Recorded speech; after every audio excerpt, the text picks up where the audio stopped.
Hey, buddy, watch this. Hello, hello. Regis Kilman is the name, and Hearthstone is the game. And today I'm going to talk about my 10 best 5 mana cards. Now, the 5 mana slot in Hearthstone is certainly one of the most important in the game, and it definitely has some of the game's strongest non-legendary cards. And finding a good 5-drop for your deck is often incredibly vital if you expect to survive past anything beyond turn 5. So let's go ahead and start out without further delay. At number 10, my 10th best 5-drop is Warlock's Doomguard. This is really one of the strongest cards as far as stats and value are concerned. It's a 5/7 body for 5 mana, which is fantastic. It also has charge, of course, so there's no doubt the Doomguard can impact the board in a big way very quickly. Of course, it does have the downside that you discard 2 random cards, but in most Zoo decks where Doomguard is utilized, that's not necessarily a big concern, and often you can even play this from an empty hand. It also works so well with cards that allow you to get it out for free, like Voidcaller or even Bane of Doom. And that's why Doomguard actually fits into so many different decks and has such a big impact as a minion. It's all upside, and the downside is typically not even felt all that strongly. Moving on to the 9th best 5-drop, we're going to take Warrior's Brawl. This has been the go-to removal spell for Warrior for a very long time. It allows them to fall behind on the board while generating resources like armor or card advantage, and then still catching right back up with a single 5-mana spell that removes everything, or almost everything, that your opponent has accomplished thus far. It's been in every Control Warrior deck forever. Sometimes there are even 2 that show up, and because Control Warrior has been such a stalwart deck in the meta for so very long, this card earns its spot on the list despite being a class card that's only played really in one specific deck. The number 8 5-drop belongs to Druid, and it's actually Druid of the Claw. Druid, of course, has been a popular meta deck for so very long. Mid-range Druid is everywhere. It's been at the top seemingly forever, and Druid of the Claw is always a part of that list, almost no matter how the deck list is built. And that's because this card is the ultimate in flexibility. It can be a really nice defensive 4/6 taunt. Can also be a charging 4/4 that combos with things like Savage Roar, or just helps you build up damage against your enemy's face. And that makes it perfect for Druid, and really just one of the best 5-drops there is as far as value, stats, flexibility, and utility are concerned. And that's why it's the highest ranking class card I have on this list. But now let's go ahead and move on to the neutral cards. These do rank a little higher than the class cards just because they're more flexible in regards to the number of decks they can be included in, and that's why they take the top 7 spots on this list. Starting with number 7, and Grim Patron. This guy, of course, has defined an entire deck type, the Patron Warrior, both of old with the pre-nerfed Warsong Commander that allowed this thing to go absolutely crazy. But even after Warsong Commander was nerfed, Grim Patron has still been so good that Patron Warrior is still one of the very top decks in the meta to this day. And the raw value and potential that this card has means it's probably going to be a part of the meta as long as it remains in the standard rotation, of course. So what makes Grim Patron so good? Of course, it's just a 3/3, which isn't much for 5 mana, but you can just keep spawning an infinite number of Grim Patrons if you have the cards and the means to do so. So it's not all that unusual to see 3 or 4 or even 7 of these guys on your board at any given time. And something that's that hard for opponents to remove and can be that strong in those many numbers makes it a very powerful and reliable card. And that's why it tops, is the first of our neutral cards.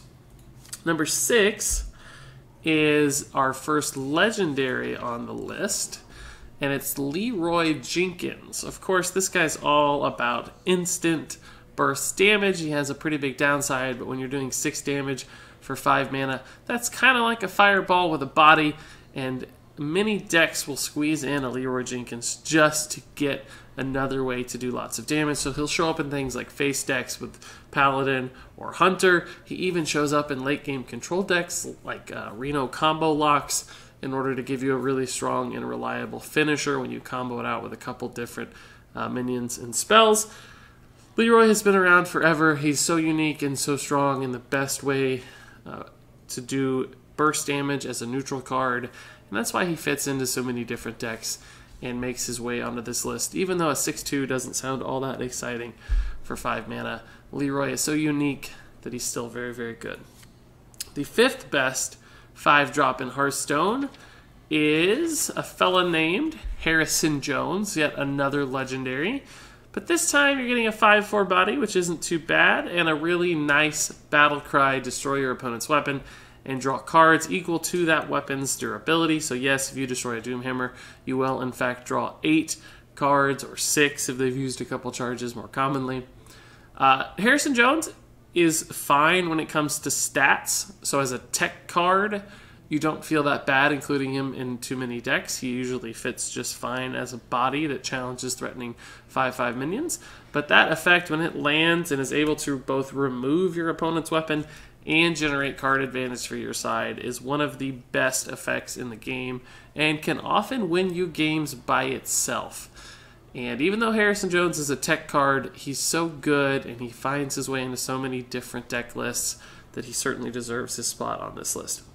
Moving on to the 4th best 5-drop in Hearthstone, we're going to look at Antique Healbot. In a way, this is actually another sort of tech card, something that you add to your deck list if you need late game recovery to restore some health and get back in the game and stabilize the board against more aggressive decks. Antique Healbot, of course, gives you 8 health. The 3/3 body is not particularly exciting for 5 mana, but you don't care. It's all about that battle cry and getting back onto the board, and often this will be just enough to help you stabilize, and that's why Antique Healbot works in so many different decks. He's very popular in weapon classes in particular because they're often using their face to clear minions and taking additional damage, but he fits in any control list, and that's why he's often in every control list, and Antique Healbot is just so reliable and consistent that it's a very, very strong card despite its weak body. Moving on to the 3rd best, we're already up to our top 3. This one is Sludge Belcher, number 3. This is really the go-to taunt in Hearthstone. Sometimes you'll even see this guy in aggressive decks, but of course in mid-range and control decks that need a taunt, and most of them do need at least 1 or 2 taunts just to counteract aggro, Sludge Belcher is the card of choice. There's just so much value and frustration and annoyance packed into this card that your opponents hate to see one, and you love it when you know you have one in your hand. The 3/5 body at default is good, trades favorably into a lot of different early game cards, but then of course you also have the Death Rattle that summons yet another taunted minion, and that usually means Sludge Belcher is at least going to require 2 different sets of resources for your opponent to remove, which often slows them down and waylays them just enough for you to stabilize the board and start to gain a late game advantage. Sludge Belcher will be lost with Standard before too long, but while he's here and in wild format, I expect Sludge Belcher to remain a very staple 5-drop. He's just too valuable to pass up. But he's not the best. We've got 2 5-drops I would argue are even better than Sludge Belcher, the first of which is the mighty Azure Drake. This 5 mana 4/4 dragon has 2 great effects. He offers +1 spell damage to make all your spells a little bit scarier, but really the important part about this card is that he also draws you a card when played. So you're getting a few different things. You're getting a reasonable body, you're generating card advantage, you're getting a spell damage bonus, and you even have some dragon synergies as well. So Azure Drake is really just a jack-of-all-trades card that's quite good at everything. He doesn't excel in any one way, but that's what makes Azure Drake fit so well into different decks. He's probably most prominently played in Druids who like spell damage and like to refill their hands, and they can innervate him out a little bit earlier. So the slight stat debuff he gets isn't that punishing. You'd expect him to be like a 5/5 or a 5/6. But in Druid, that doesn't matter because they're getting him out even earlier. But even outside of Druid, Azure Drake is just so good that he's really one of the first cards I'd recommend anyone craft for their set if they're looking to add a card that's good in the mid game and makes almost any deck better.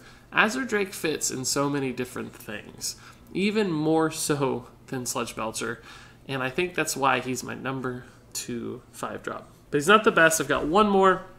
This to me is the best 5-mana card in the game, and arguably one of the very best cards in the game in general. It is Loatheb, the Naxxramas Legendary. This 5-mana 5/5 has a fantastic body for its stats. It trades so well into so many different things, but that's not what makes Loatheb good. It also has one of the best battle cries in the game. Enemy spells cost 5 more the next turn after you play Loatheb. So he's great at shutting out combo decks. He's great at denying removal spells from your opponent. So he's good on an empty board. He's good when you've got a big board built up to help protect it. He's good to save you in a last-ditch effort when a druid is sitting on the combo to kill you. Loatheb is often the perfect card to play on turn 5, turn 6, turn 7, turn 8, turn 9, turn 10. Essentially, anytime you can drop a Loatheb, it's probably going to disrupt your opponent's plans and cause them a lot of friction, and that's usually what you're trying to do in Hearthstone. So whether you're saving up for that big moment where Loatheb totally shuts them out of the game, or you're just playing him as a nice tempo body on turn 5, he's the perfect 5-drop that's fantastic in every situation. He fits into so many different decks, whether he's a tech card addition or just a staple solid body right in the middle of your curve. Loatheb is the perfect 5-mana card, and I will be sad to see him go in the standard format. But so long, Loatheb. Thanks for all the fun so far. And there you have it. That is my list of top 10 5-mana cards in Hearthstone. If you have any comments, I'd be happy to hear them. If you disagree, let me know that I'm crazy if I got the order all wrong. Share what you think the 10 best 5-mana cards are in Hearthstone. I'd be happy to hear your thoughts. Thanks so much for watching, and until next time, game on.